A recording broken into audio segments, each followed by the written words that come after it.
Question number 7. What is the best time of the year to come to your country? I think spring and autumn are both good seasons to come to my country because in these two seasons the weather is very pleasant. It is neither too hot nor too cold, so tourists can enjoy all kinds of activities.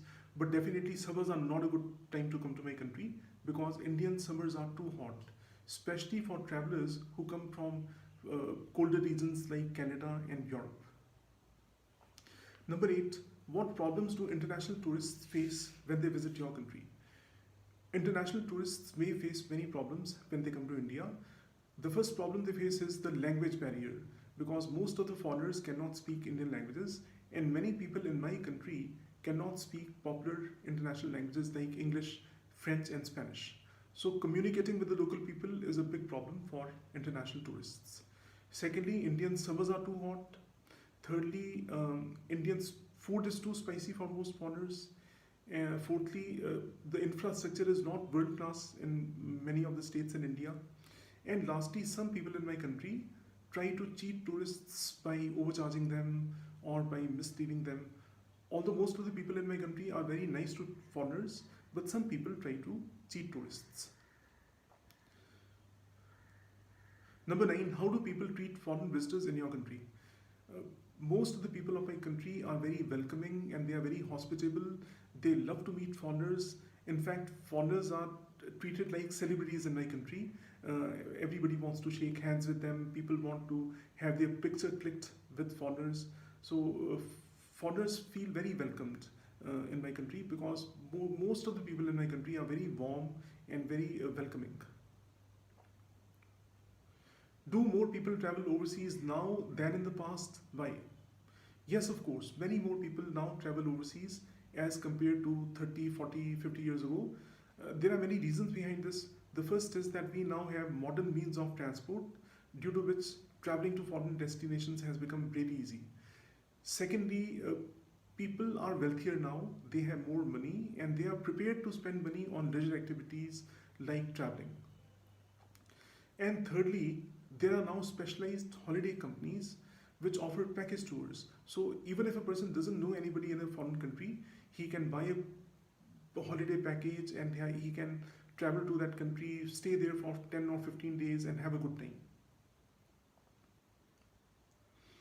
In recent years, there have been many cases of plane crash and hijacking. Do you think such incidents will discourage people from traveling by air? Well, it's a difficult question, and you must remember that in part 3, the examiner is going to ask you for your views on complex issues. But the good thing about part 3 is that there's no right or wrong answer. So you have to present your opinion if you have one, and whatever opinion you give is your opinion and it is the right answer, right? For example, as an answer to this question, you may say that these kind of incidents will discourage people from traveling by air. You may say these kind of incidents will not have any effect on the number of people who travel by air, or you may say that some people may be affected but others will not be affected. So, okay, I'll try to give different answers to this question. First of all, you may say that yes, I think that these kind of incidents will discourage many people from traveling by air because nobody would like to risk his life just for a few days of fun. I think many people would be forced to change their travel plans if these kind of incidents continue. People will feel much safer traveling by road or by train than traveling by air. Secondly, you can say that another answer. You can say that no, I don't think that these kind of incidents will have any effect on the number of people who travel by air because accidents have become a part of life. And a person can meet with an accident even when he is traveling by road or by train or even when he is walking on the sidewalk. And I don't think that air travel is more dangerous than road travel or rail travel. I think that people will not consider this a very important factor. Apart from this, business travelers don't have a choice. Somebody who has to come from America to Singapore as a part of his job will have to travel by air. He doesn't have any other option. So I think that these kind of incidents will not have any effect on the popularity of air travel. Or you can say that the third version of this answer can be that I think that some people may be affected, especially those people who are too scared, and they will be forced to change their travel plans. They would not like to risk their lives just for a few days of fun and frolic. But I think a large number of people would not be affected. Firstly, because accidents are quite common in all forms of transport, and I don't think air travel is more dangerous than road travel or rail travel. And secondly, because business travelers don't have an option, they have to travel by air as a part of their job. So some people may be affected, but others will not be affected by this. Question number 13. Air travel has become quite cheap in recent decades due to the decline in airfares. Do you think it is a positive development? Yes, in one sense, I think it's a positive development because now many people can fulfill their lifelong dream of traveling by air, and they can have a lot of fun visiting faraway exotic places. Secondly, I think it's a great facility at the time of an emergency. For example, if there's a tragedy in the family, then a person can quickly reach his family members and be with them in their hour of need. But looking at this from another angle, I also think it's a negative development because airplane fuel is highly polluting, and if more and more people travel by air, it will make the problem of global warming more serious. Discuss the merits and demerits of individual travel.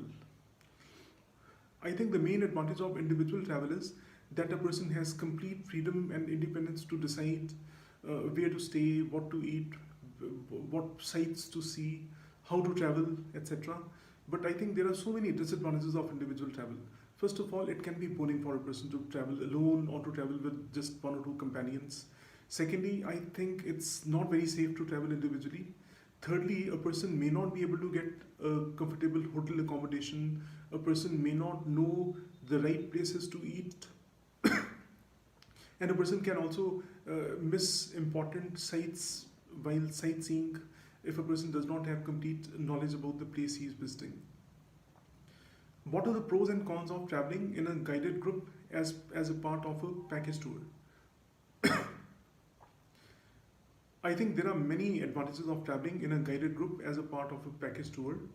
First of all, I think it's very interesting to travel with a group of people because you can share your views and ideas with them. Secondly, I think it's much safer to travel in a group, and there's no chance of a person losing his money or luggage.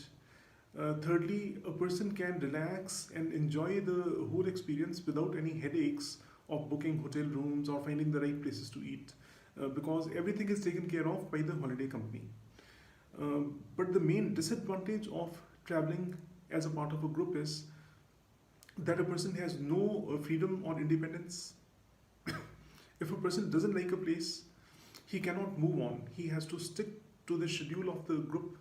And if a person likes a place, he cannot spend any extra time there. So that's it.